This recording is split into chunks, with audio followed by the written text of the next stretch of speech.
Okay, in this example, we have a coupled system where we have two blocks that are connected together by a cord, and we want to determine what is the tension in the cord, and we also want to determine what is the acceleration of this system of blocks. So I guess the first thing we could think about is what kind of motion might these blocks have? And we know that we're being asked to determine the acceleration. So if they're going to accelerate, block 2 is going to fall down.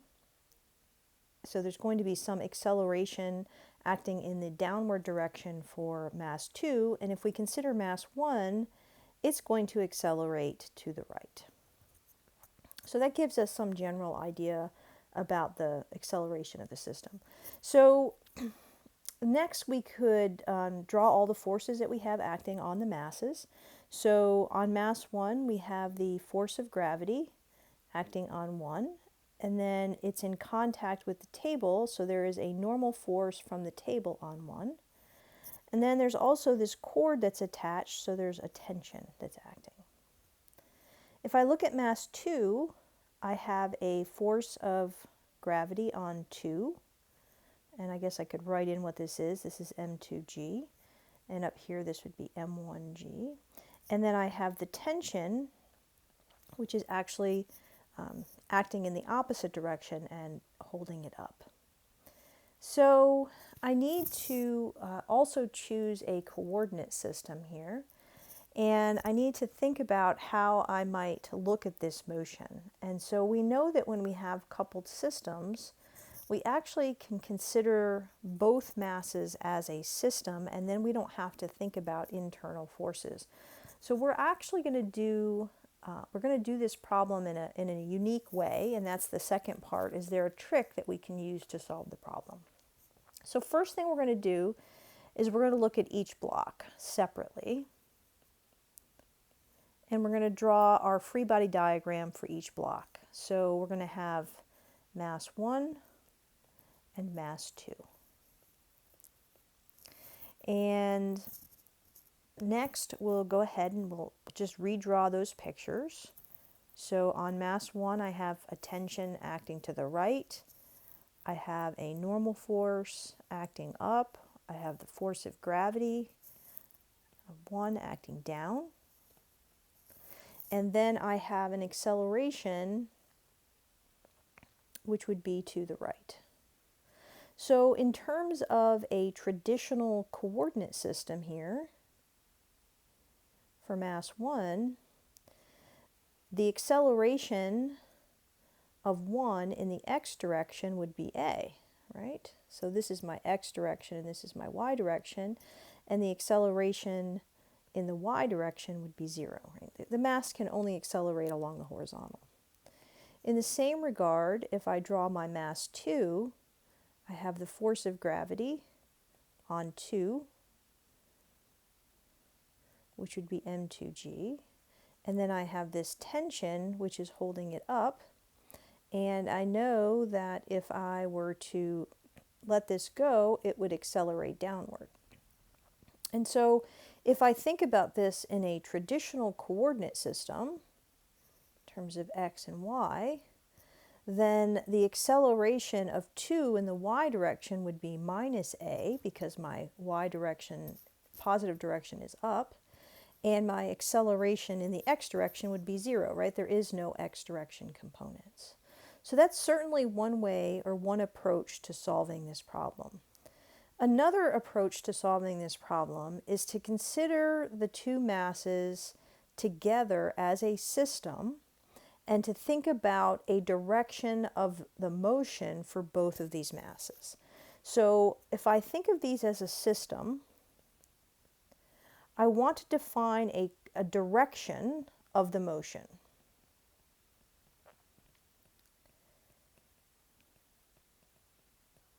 And I'm going to say that this is going to be, I'm going to just use S, for example.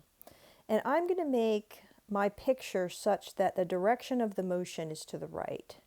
And I'm going to rearrange my blocks so that both of their motions are acting along this S direction with an acceleration moving along that direction.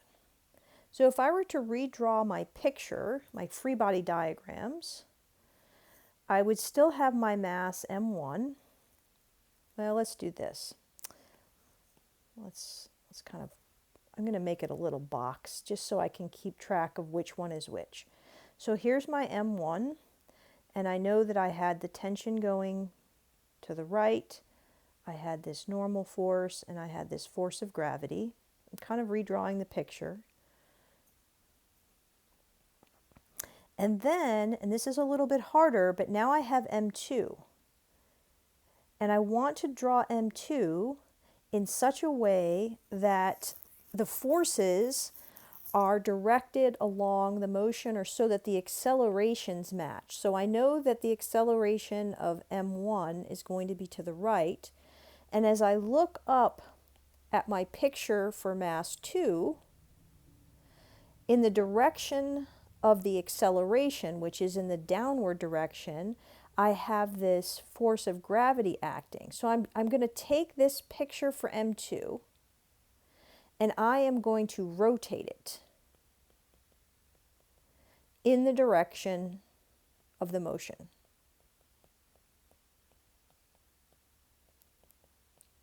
So if I do that and I rotate it, this is now sort of my M2, and acting along the direction of the acceleration, I have this force of gravity,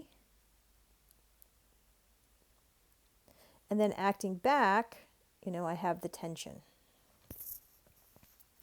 So if I consider these two masses as my system, and I draw a box around my system, and I think about the direction of the acceleration, and both of these pictures, the direction of the acceleration for both masses is now to the right, right? So this one is the direction that this system, M2, would accelerate along the direction of where that gravitational force is acting. My system now has a total mass of M1 plus M2, and it has one external force acting on it, and that external force is just this force of gravity from mass 2.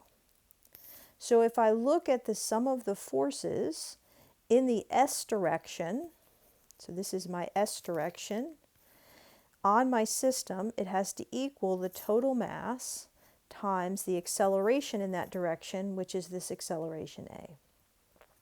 The only external force is my force of gravity from mass 2, and that has to equal the mass of the system times the acceleration. So if I want to solve for the acceleration, I can divide both of those sides of the equation by M1 plus M2. So I now have determined what the acceleration of my system is. And I've done that by using this trick of manipulating my free body diagram so that both of the directions of the acceleration for both pictures are in the same direction. And I can do that certainly because for mass 2 there is nothing going on in the x direction in terms of the horizontal direction, I guess. Now, in order to find the tension, I actually have to go back and I have to look at one of the masses, because the tension right now in my system, this is an internal force, and those two tensions essentially cancel each other out because the total mass is the mass of both of them together.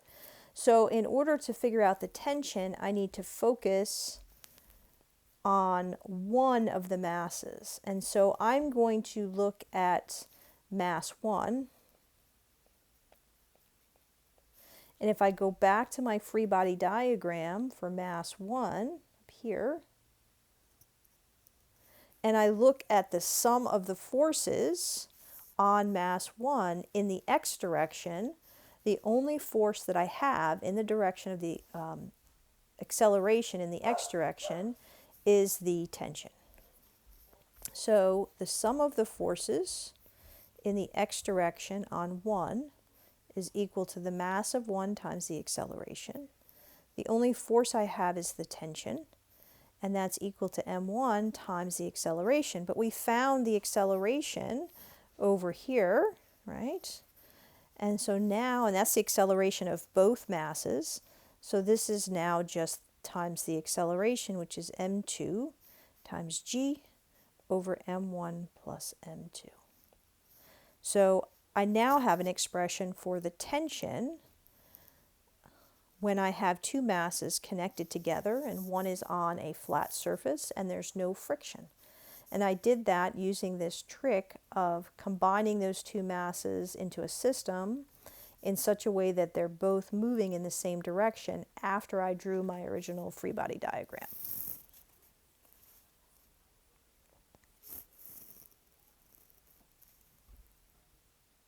Another method for solving this particular problem, if you don't like the idea of rotating mass 2 and putting all the forces together as a system, is to look at each of the masses individually and solve. So if we did that and we went back to our free body diagrams, we could look at the sum of the forces on mass 1 in the x direction, and that has to equal m1 times the acceleration. And the acceleration of mass 1 in the x direction is just the total acceleration of the system because they move together. So as I look at my free body diagram for mass 1, the only force I have is the tension acting in that direction, and that has to equal the mass times the acceleration. So, of course, the difficulty of working with two masses is that we have two unknowns. We don't know what the acceleration is, and we don't know what the tension is, and we want to know both of those. So the only way to move forward is to come up with another equation that involves either tension or acceleration or both. So I can look at the sum of the forces on mass 2 in the y direction, and that has to be equal to the mass of 2 times the acceleration of 2 in the y direction. I probably should have said something like that for the mass 1 in the x direction. So as I look at my picture, acting in the positive x direction, I have the tension. Acting in the negative x direction, I have the weight. And that has to equal the mass of 2 times its acceleration. Now this is important. As I look at the acceleration, it's pointing down, and so it has a negative value, and I'm going to make sure that I put that in to take into account its direction. So I have a second equation that involves both tension and acceleration. So what I can do is I could solve for the tension in the equation on the right. So the tension, if I move m2g to the other side, I add it to both sides, and then I have minus m2 times the acceleration from that minus sign in front of the a. And now I can set the two equations, set tensions equal to each other.